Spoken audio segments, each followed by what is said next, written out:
बिस्मिल्लाहिर्रहमानिर्रहीम। अस्सलाम वालेकुम। आज हम फिर से नए लेक्चर के साथ हाजिर हैं।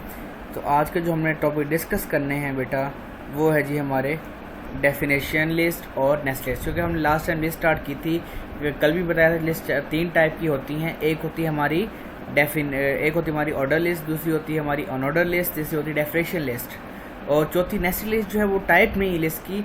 वो हमारे मतलब एक लिस्ट के अंदर मज़ीद आपने लिस्ट बनानी है तो आप नेस्टेड लिस्ट को आप यूज़ कर सकते हैं। चलिए अब हम टॉपिक की तरफ चलते हैं बुक पर।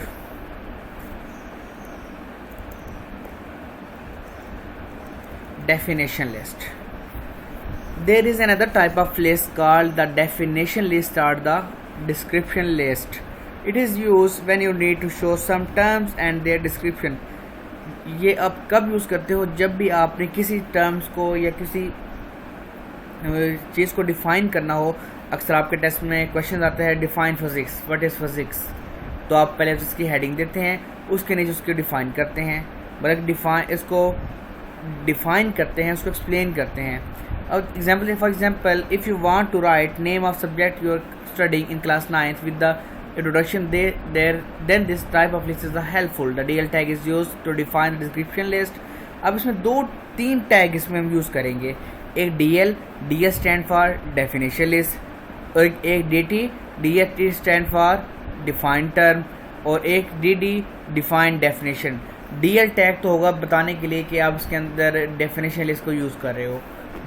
डिफाइंड टर्म में वो हेडिंग आएगी जिस चीज़ को आप डिफाइन करना चाह रहे हैं। और लास्ट वन आपकी है जी DD होती है उसकी डेफिनेशन। मतलब कि पहले आपने जैसे DT में तो सिर्फ हेडिंग देंगे ना कि व्हाट इज़ फिज़िक्स क्या है, और DD के अंदर आप उसको एक्सप्लेन करेंगे, उसकी डेफिनेशन लिखेंगे कि फ़िज़िक्स है क्या। तो डेफिनेशन लिस्ट यूज़ करते हैं जब भी आपने किसी चीज़ को एक्सप्लेन करना हो। तो इसके अंदर तीन टैग हैं, DL टैग, DT टैग और DD tag. DL tag, DT tag और DD टैग। DT टैग हमारे DL टैग डेफिनेशन लिस्ट है, DT डिफाइंड टर्म जिसको आपने डिफाइन करना है, और DD stand for defined description, जब जिस चीज़ को आप डिफाइन करके उसकी डिस्क्रिप्शन बयान करना चाह रहे हैं उस चीज़ को आप लिखते हैं। अब तो उसका प्रैक्टिकल देखते हैं, उसके बाद हम नेक्स्ट उस पर चलेंगे। जैसे देखें जी, इसके लिए टैग हम अभी बताया है, DL टैग यूज़ करते हैं। DL टैग /DL से इसको क्लोज भी कर दें। अब उसके बाद है जी डिफाइंड टर्म, जिस चीज़ को आपने डिफ़ाइन करना है। मैं कहता हूँ मैंने फिज़िक्स को डिफ़ाइन करना है, /DT के साथ इसको क्लोज किया। अब ये तो है जो फिज़िक्स को डिफ़ाइन करना है, ये तो आपकी एज अ हेडिंग आ गई। अब उसकी डेफिनेशन लिखनी है, वो आप लिखेंगे डिफाइन डेफिनेशन के अंदर। उसकी डेफिनेशन जैसे मैंने रखी हुई थी यहाँ पर,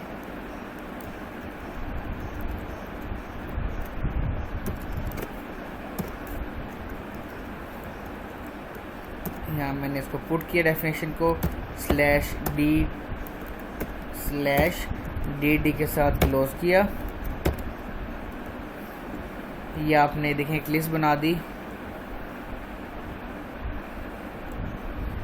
ये DS stand for define list, DD stand for defined term, DD stand for defined description. जब उसको बना देंगे उसके बाद आप उसको फाइल पे जाएंगे, इसको सेव एज करें। अगेन सेव एज करने के बाद web.html लिखा मैंने। web.html पे लिखने के बाद उसको सेव किया, सेव के बाद GS करें। अब वेबसाइट पे जाते हैं। अब हम इसको रिफ़्रेश करते हैं।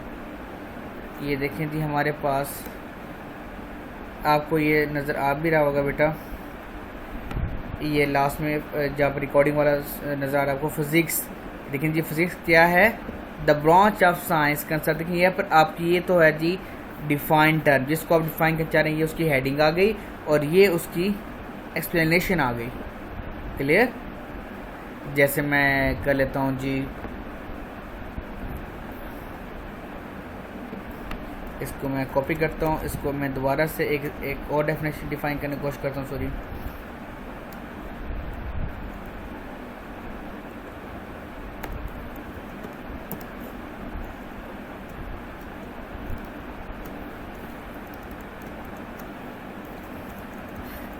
देखें 2 बार फिजिक्स को डिफाइन कर लेते हैं। चाहे आपको सिर्फ ये बताना मकसूद है, ये हम फिजिक्स नहीं पढ़ रहे हैं, कंप्यूटर पढ़ने से बताना मकसूद है कि काम किस तरह कर रहा है ये।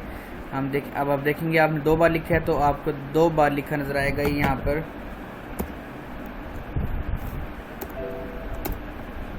वेबसाइट पर जाते हैं, इसको हम रिफ्रेश करते हैं। अब यहाँ पर आप देख रहे हैं, देखिए 2 डेफिनेशन है, फिजिक्स की डेफिनेशन भी है, दोबारा मैंने 2 की मैंने चेंज नहीं किया, सेम वैसे लिखा है। तो अब ये आपको जब भी आपने किसी चीज़ को डिफ़ाइन करना हो तो आप डी एल टैग यूज़ करते हैं। D L stand for definition list, D D stand for defined description और D T stand for definition term. ये तो हो गया जी आपका डेफिनेशन लिस्ट। और एक हमारी और लिस्ट है, लास्ट जो लिस्ट हमारी है वो टाइप नहीं है, वो सिर्फ इसके बताने के लिए है कि वो क्या है। In a list item can contain an other list, such list is called nested list. जब क्या हो बेटा, एक लिस्ट के अंदर जब दूसरी लिस्ट होती है तो उसे हम क्या कहते हैं, नेस्टेड लिस्ट कहते हैं। It is useful for situation where you have multiple option for a single item. ये तब यूजफुल है जब आपने क्या करना हो, जब आपके पास एक ही चीज़ के बारे में मल्टीपल ऑप्शन मौजूद हों।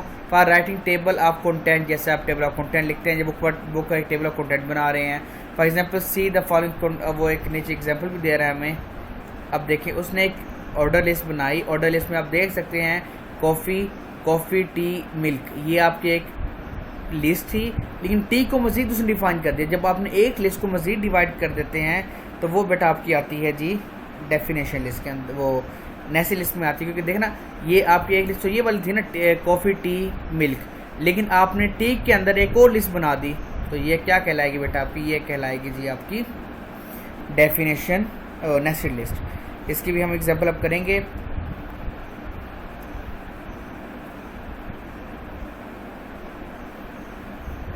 हम इसकी नेस्टेड लिस्ट एग्जांपल हम यहाँ से इसको कॉपी कर लेते हैं।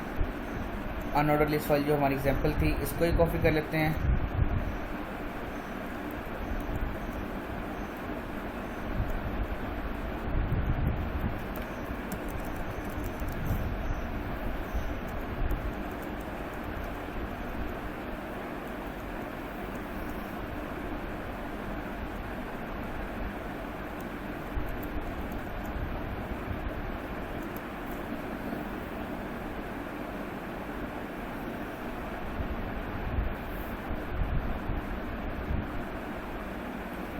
इसमें मैंने टी को डिवाइड करना है, तो टी के अंदर मैं एक और लिस्ट बना लेता हूँ जी यूएल के नाम से।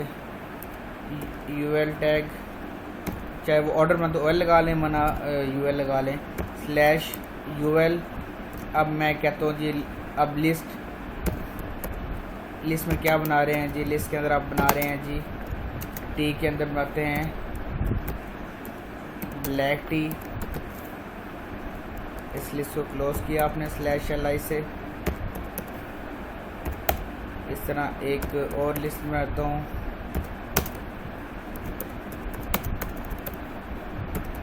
मिल्क टी स्लैश li से, इसको फिर क्लोज किया। अब इसको हम कंट्रोल सेव करें तो दोबारा से फाइल सेव एज